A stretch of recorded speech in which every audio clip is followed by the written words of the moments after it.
Welcome back to BVarsity Live. Zach Ewing and Trevor Horn with you here at the California's downtown offices. We kind of had to rush that last segment a little bit because we had a shift change at producer. Yeah. Chris McCullough did a great job for the first half hour. Hey, Johnny. He had to get out of here. We have John Farrand on now. We were talking basketball brackets. Also going on, of course, this week is the Central Section Soccer Championships. Really, with the show beginning tonight, the East High girls facing Liberty Madera Ranchos in the D3 final at home tonight. I'll be out there. Tomorrow night, you'll be at South. The South boys in D2 are facing – who are they facing? South facing boys? Monachi, right? Yeah. So they play Monachi in the Division II final. No, Reedley. Oh, I'm sorry, Reedley. Monachi's on the other side. No, they playing beat. at I thought Golden they West. beat Reedley. Yeah, that was the playing Monachi. semifinals. Sorry, I'm my still friend. Okay. My fault. I don't know what I'm so talking South's about. playing Monachi, and then I think both McFarland teams are the boys host Kennedy, the girls are up at Fowler. So a lot of Kern County teams. And then Saturday, finishing up the soccer show, is the Liberty High boys, and we welcome them into the studios now. Down at the end here is Jay Gore. He's the head coach. And we can't forget BCHS girls and Strathmore. BCHS girls at Strathmore. I'm sorry, I forgot that one. That's tomorrow night as well. They're looking to defend their title. Liberty, Jay Gore, the head coach, and then we have Makay Jolly and Ronan McEnroe. That's right. We were talking about John McEnroe. Yeah, that's right. Ronan McEnroe. Do you know? Are you related to John McEnroe? Something like third cousin. Third cousins. Yeah. Really? Do you berate referees? Do you? Yeah. All the time. No, that's not cool, man. Nick Ellis would tell you that's not cool. We just had him in here. Anyway, congratulations on reaching the final, guys. You were the number 3 seed in the D1 bracket. You beat your quarterfinal and then beat Central last night in the semifinal. Central, the team that had knocked off BHS the previous round. So back up at Buchanan. Makay, I know you played up there as a freshman. Yeah. Liberty played up at Buchanan in the championship game and lost. You get another crack at it, which is kind of cool to cap your career that way. Yeah, it's really cool how kind of history is repeating itself, and hopefully this year we can pull the win. And that game is at 1 o'clock Saturday afternoon. Buchanan is actually hosting the girls' D1 final at 11 before that.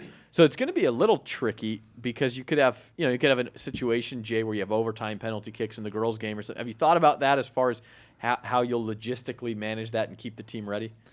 Yeah, I've thought about that. When we talk about it and we address it today, it's always about keeping them mentally prepared about all of those type of facets. Like right now, it's we have to get them prepared of our game plan going into it, and then more tomorrow night we'll talk more about like the logistics of the bus ride and everything that goes through that, including the overtime possibility and PK possibility. Right, and it's a little more tricky than usual, although you guys were mentioning during the break how nice it'll be to actually play on a dedicated soccer field that Buchanan has. And that's why the games in the day, they don't have lights on the field, but it's a really nice playing surface, as you probably recall, Makay. Yeah, it'll be really nice to play on a actual soccer field because our field is not the best right now, so it'll be a nice chance to play with a smooth field and have a nice game with it. Ronan, have you seen much of Buchanan? I know they're nationally ranked and all that sort of business, so what are you expecting tomorrow? Well, Gore's already told me they're a hardworking, well-organized team, but, we're well-organized and we're hardworking, so we're just going to come at them as hard as possible. And you guys do have the common opponent in Central who Buchanan beat 2-1 in both of their league games. Jay, what have you seen out of Buchanan that you know that you guys can attack and be successful against on Saturday afternoon? Well, I think if we are taking care of the ball in the critical moments, they do allow space, but it's not just because of the size of the field. They do drop off, and when people have time and space on the ball, they try to protect the goal in critical moments like that. So if we can have quality, if we can have quick play, quick interchanges, and be efficient in front of the goal, I think we'll be okay. So you need to channel Chelsea and not Man United, in other words. Way, I don't know what you're talking about. Hey, look at the table, man. Look at the table. I know. Not that I'm a Chelsea fan, but I just had to throw the barb in there. Right.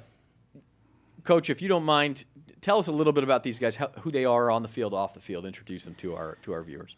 Well, Makay's a 4-year starter. He's when he was a freshman, he did create some opportunities for himself on a team that, as a freshman, that needed some spark and needed some feistiness to get them rolling into playoffs, and he did provide that. And he's been through some thick and thin with me. I think his sophomore year was probably our worst year as a school. and Ronan became part of that team that year, really young.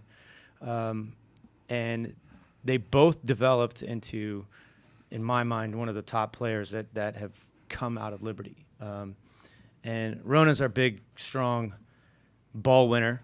And he's also can provide a lot of strength and determination everywhere else on the field, not just about winning the ball, but it's also about the determination, about pressing the game forward and creating the connectivity from defenders to midfielders. And, you know, Makay also has his abilities to defend. I think I've played him in every position this year, which is his versatility is key. And both of them are captains as well.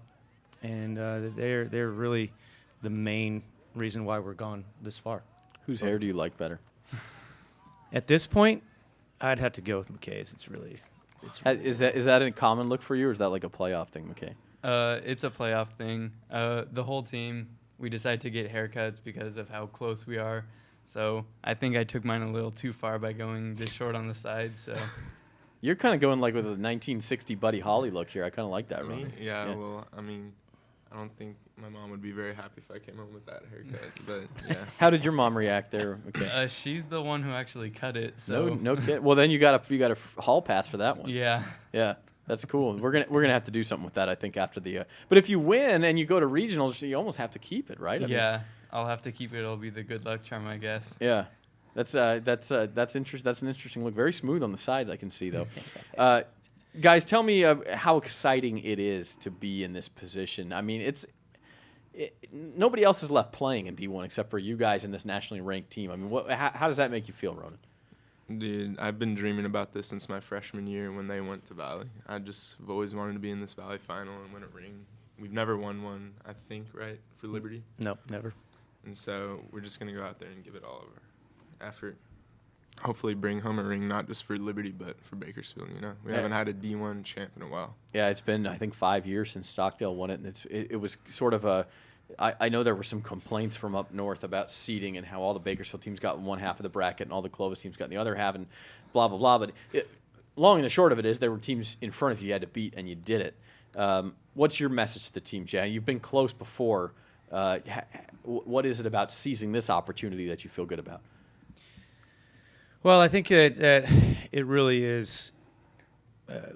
After watching them, I think it is about just being effective and just taking care of the ball and cherishing the moment and really believing that there is openings there and not get too stressed. And if we do make mistakes, we need to be able to cover our mistakes. We need to be able to come together as a group. And that's the best thing about this team is we are a family. We are fighting for each other every single moment of the game. And we've seen some very, very tough opponents all year. So my message is just continue to be Liberty High soccer. Could you see this coming 2 years ago? You mentioned, you had a poor season these guys' sophomore years, and it's developed, and you're better last year, and then obviously even better this year to get back. Hold to on, this point. Zach. Makay. Oh, please out. You really had to point it out. How do you miss this money, Here's Makay? the screen. So here's the- obviously this isn't stoppage time. You guys are up 2-1. You guys just had the game-winning goal, and then an open look and side of the It net. looks like it went in. I guess not. Nope. That would have sealed the deal. Yeah. But I'll tell you through what. all that frustration, You're 5 smiling right now seconds because later, it didn't matter. Yeah. you guys are running on to midfield and winning the game. Hey, John, let's go ahead and show the video of the game winner by your sophomore, Anthony. I mean, Jay, you and I talked about this. Just set this play up for us. Well, we had moved the ball around. We finally settled down a little bit, and you can see the nice little move that Brandon Wynn put on a kid to open up the opposite side of the field. And then Ben took a touch. There was no pressure. He got his head up and floated the ball to the back stick. And, I mean, you can see there the nice little skill move there. Ronan, you're in that dog pile. How much fun was that to be a part of that?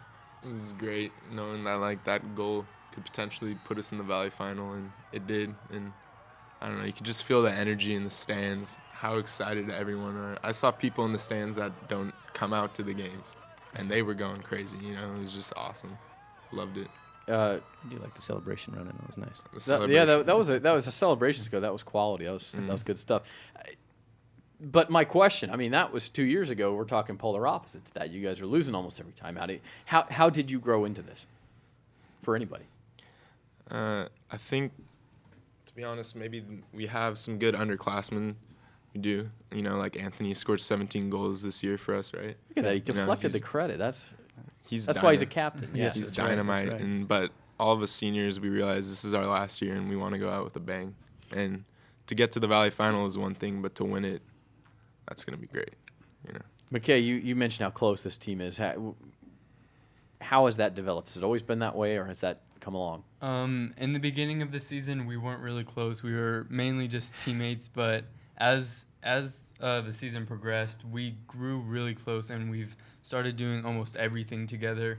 And even the night or the day of our game, everyone wrote on their cleats "brothers and family" just to like signify how important each other are. Beautiful, and that's going on again Saturday, I would presume. Yes. So Saturday at 1 o'clock at Buchanan. This is Liberty High boys soccer. They got a chance to bring home a Valley title. Good luck, guys. Thank you. We appreciate you coming in. We do have one more guest. We also have wrestling going on this weekend, and that's what our last segment will be about here on BVarsity Live. We'll be right back after these messages.